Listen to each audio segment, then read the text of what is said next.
12.3 비상계엄 사태 이후로 오차범인의 접전이 계속 이어지고 있습니다. 사실 누구도 예상하지 못한 상황이 지금 전개되고 있는 그런 모양새인데요. 이를 두고 흥미로운 분석들이 나오고 있습니다. 왜 이렇게 버틸 수 있을까? 어떤 힘으로 지금 보수 정당이 무너지지 않고 버티는 이유가 뭘까? 이런 지적들이 나오고 있는데, 첫 번째로 문재인 정권의 학습 효과, 그러니까 박근혜 전 대통령의 탄핵 이후에 벌어졌던 상황에 대한 학습 효과가 있다라는 지적이고요. 그리고 두 번째가 지금 친미 반중, 반미 친중, 이런 이념 노선이 지금 펼쳐지고 있다라는 지적도 함께 나오고 있습니다. 그리고 세 번째가 2030 젊은 층의 이 남성들의 참전이 지금 우파, 그러니까 보수 정당이 현재 무너지지 않고 지금 유지되고 버티는 그 힘이 되고 있다라는 지적도 함께 나오고 있거든요. 일각에서는 저 중에서 이번에 대한 또 포커스도 맞추는 분들이 꽤나 있었습니다.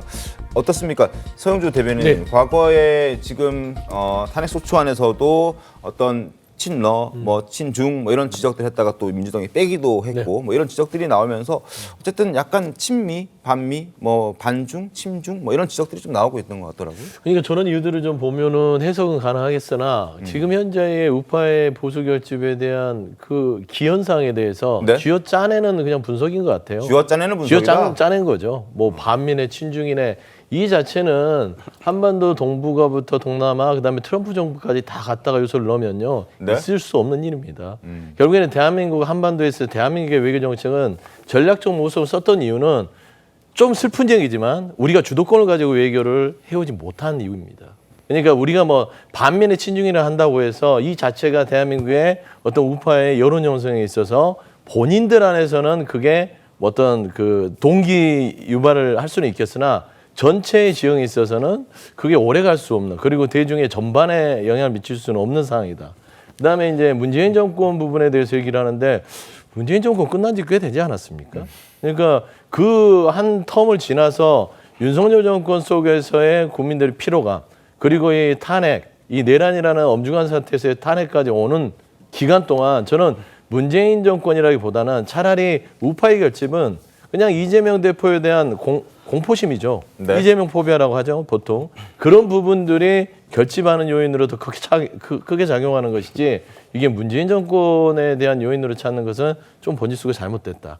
그리고 2030 부분들은 이제 세대에 부딪히면 있을 수 있겠으나, 그게 우파 쪽에서 2030을 견인해서 언제까지 갈 수 있을지, 그것도 이제 잠시의 현상으로서는 가능하겠으나, 네. 저는 길게 견인할 수 있는 요인으로는 보지 않습니다. 알겠습니다. 저는 좀 다르게 봅니다. 탄핵 이후에 벌어진 대선에서 탄핵을 당한 쪽이 패배했을 경우에 어떤 일이 벌어졌느냐. 그래서 문재인 정권을 생각을 하는 거예요. 문재인 정권이 조기 대선을 통해서 탄생을 했는데, 탄핵 이후에 상처받은 국민들의 마음을 좀 다독이고 국민 통합의 정권 운영이 되리라 생각을 했었는데, 적폐청산의 회오리 속에서 국론 분열을 더 획책했던 정권이다. 보수 우파의 지지자들은 그렇게 기억을 하고 있는 겁니다. 그러면 그보다 더하리라고 볼 수 있는 이재명 정권이 만약에 들어선다. 네. 그것은 그분들에게 있어서는 악몽이란 말이에요. 그러니까 그 전선이 하나 생기는 거고, 2030 저희가 동원하는 게 아니고요. 지난 대선을 생각해야 합니다. 2030들은 여러 이슈를 통해서 저희 윤석열 대통령을 지지를 했었어요. 네. 중간에 윤석열 대통령의 국정 운영에 따라서 많이 이탈한 분도 있었는데, 다시 또 이재명 또는 민주당 정권으로 넘어갈 것 같다. 그렇다면은 그 당시의 상황이 또 생각이 나는 거예요. 윤 대통령을 지지했었던 그 상황, 본인들이 생각하고 있던 여러 이슈가 넘어갈 것 같다. 그러니까 다시 뭉치고 있는 거다. 그런 상황을 잘 분석하셔야 민주당도 이번 대선에서 뭔가를 기대할 수 있지 않을까, 저는 그렇게 봅니다. 알겠습니다. 자, 악재 속에서도 야당에 밀리지 않는 이 지지율, 여권 잠룡들도 속속 몸풀기에 나섰습니다. 목소리 한번 들어보시죠. 조기 대선 상황 오면 나가야지. 그 서로 자시고 할 거 있습니까? 장이 있었는데 장독백이가 장이 안 갑니까?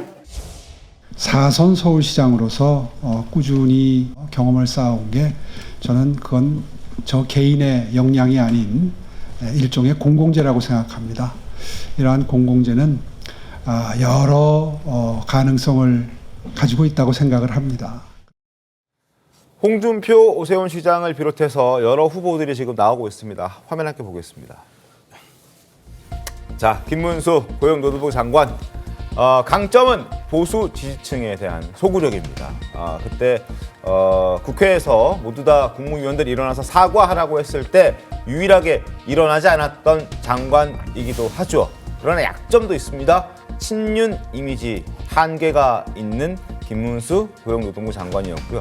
홍준표 대구시장, 오세훈 시장, 그리고 한동훈 전 대표까지 여러 사람들이 지금 등장을 하고 있습니다. 이 외에도 뭐 유승민 전 의원, 원희룡 전 장관 등등 여러 사람들이 지금 꿈틀꿈틀 지금 준비를 하고 있는 그런 상황이긴 합니다. 어찌됐든 지금 여당 후보 중에서는 김문수 후보가 지금 1등이긴 한데요. 대선 출마를 묻는 질문에 이런 답변이 왔다고 합니다. 화면 함께 보겠습니다.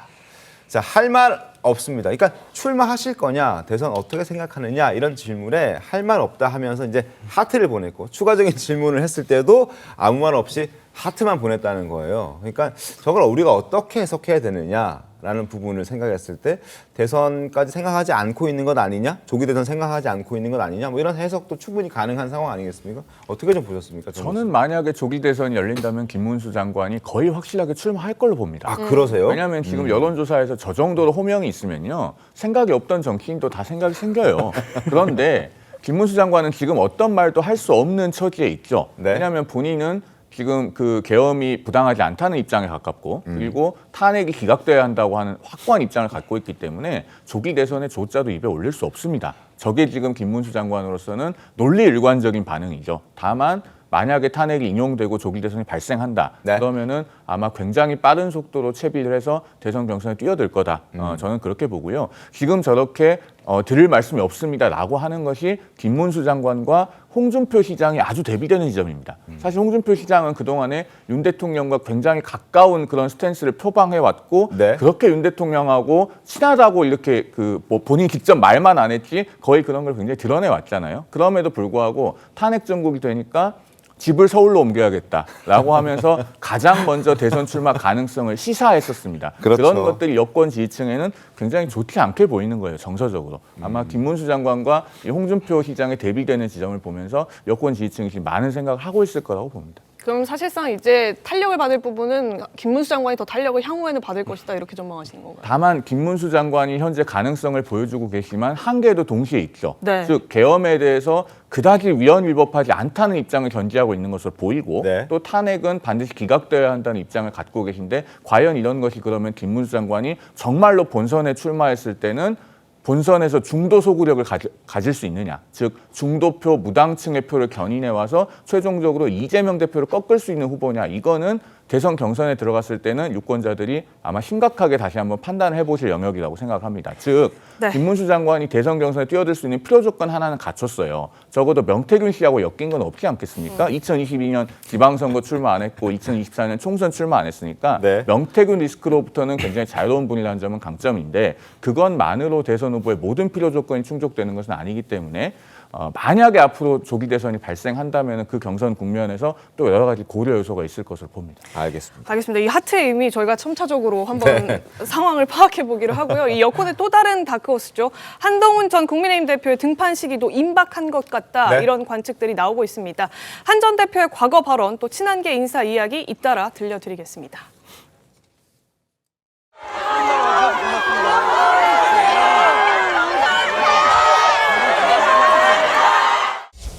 막 대표 시절에 막 정신없어갖고 제대로 책도 못 들여다보고 전문가도 만나서 깊이 있는 좀 토론도 못 해보고 그런 것들이 있잖아요. 언젠가 본인이 이제 다시 활동을 재개하게 되면 뭐 어떤 어젠다, 어떤 이슈 뭐 이런 것들에 대해서도 또 고민을 많이 하고 있고 뭐 남들은 2, 3년 걸려도 할까 말까 한 그 경험을 그 대표 그러니까 한 5, 6개월 만에 다 한 거 아니에요.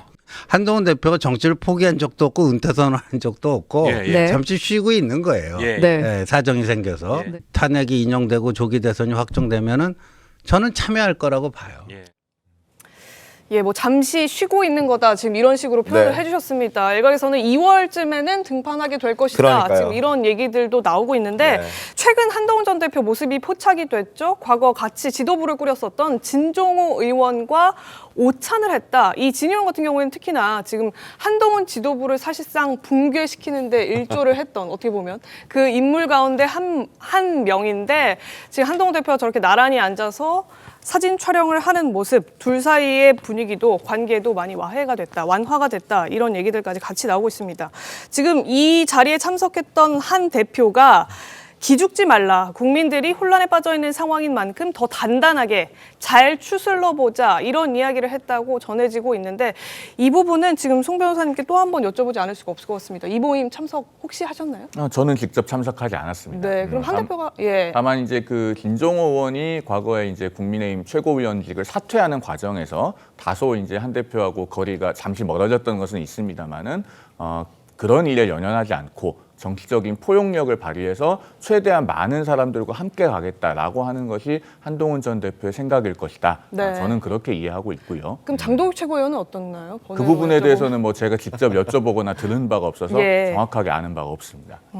요즘 한동훈 대표 뭐 하고 있습니까? 제가 뭐 또 가까우시잖아요.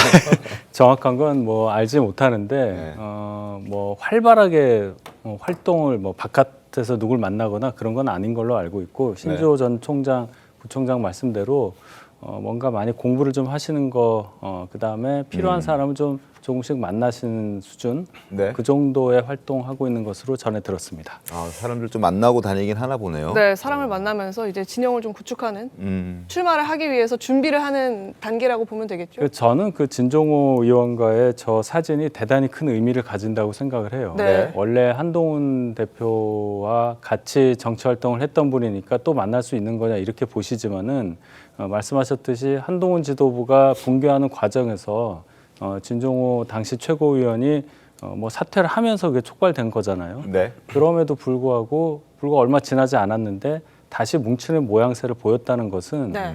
한동훈 대표에 대해서 뭐 정치력이나 리더십 관련한 논란이 많은데 그것을 반박할 수 있는 하나의 어떤 방증이 될 수도 있다고 보고요. 그만큼 한동훈 대표에 대해서 소수이긴 하지만 원내에서 굳건한 세력이 아직도 버티고 있다. 이런 해석도 충분히 가능하다고 저는 봅니다. 그런 차원에서 단순하게 두 분이 뭐 식사했다 이게 아니라 큰 정치적 의미를 주는 사진이었다고 저는 봅니다.